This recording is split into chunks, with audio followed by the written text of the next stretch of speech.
Petite illustration de pourquoi agir pour la biodiversité ou agir pour le vivant, c'est agir pour le climat en général. Cette affirmation, elle vient d'un atelier commun entre l'IPBES et le GIEC. Donc l'IPBES c'est l'équivalent du GIEC mais sur les questions de biodiversité. Et ils étaient arrivés à la conclusion que grosso modo quand tu agis pour le climat, dans moins d'un cas sur deux tu agis pour le vivant. A l'inverse, quand tu agis pour le vivant, dans plus de 9 cas sur 10, tu agis pour le climat aussi. Alors j'ai plus les chiffres exacts, mais il y a un rapport de leur workshop collaboratif qui avait été publié et tu peux retrouver ça. Et donc un petit exemple d'illustration, c'est dans les mangroves. Les mangroves, c'est des zones où tu as des arbres spéciaux, les palétuviers, qui arrivent à vivre avec des racines dans de l'eau salée. Et elles stockent environ 5 fois plus de CO2 qu'une forêt tropicale. Donc c'est hyper performant pour séquestrer du carbone. Et quand on parle de protéger la biodiversité, on peut parler d'un petit crabe qui vit dans les mangroves, qui s'appelle le Sesarmidae. Alors comment il intervient ? Il faut déjà piger comment est-ce que les mangroves stockent du CO2.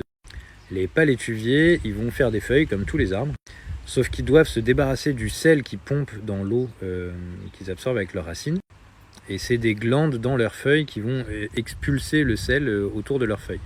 Quand la feuille est trop chargée en sel, elle tombe et elle est renouvelée, et donc ils renouvellent leurs feuilles beaucoup plus souvent que les arbres classiques. Donc il y a plein de feuilles qui tombent au sol, et c'est là qu'il y a une grosse différence entre les mangroves et les forêts classiques. Les feuilles mortes dans les forêts classiques, elles sont en général au sol, en contact de l'oxygène, et donc elles vont se décomposer petit à petit en CO2 à nouveau. Dans les mangroves, elles vont tomber, et le petit crabe dont on parlait tout à l'heure, il va en attraper jusqu'à 80% de ses feuilles et il va les enfouir sous la vase pour les garder en réserve ou pour les bouffer. Et en faisant ça, en fait, ce qu'il fait, c'est qu'il isole ses feuilles de l'oxygène et donc les feuilles ne peuvent plus se décomposer en formant de l'oxygène. Et comme on est dans un milieu très salé en plus, il n'y a pas beaucoup de bactéries qui vont les décomposer, comme ça pourrait être le cas par exemple dans un compost que tu mélanges mal, et donc on ne va pas former de méthane.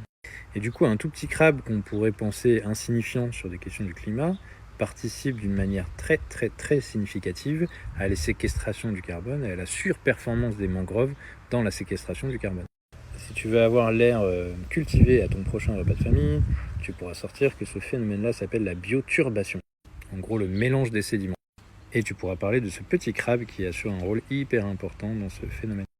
Et je clôture en faisant un petit big up à Pierre Gilbert, qui est conférencier notamment sur le risque climatique, et qui a fait un post sur ce phénomène dont je viens de parler, et dont je me suis largement inspiré. Et d'ailleurs, il a cité ses sources, et je les repartagerai en commentaire. Merci encore à lui.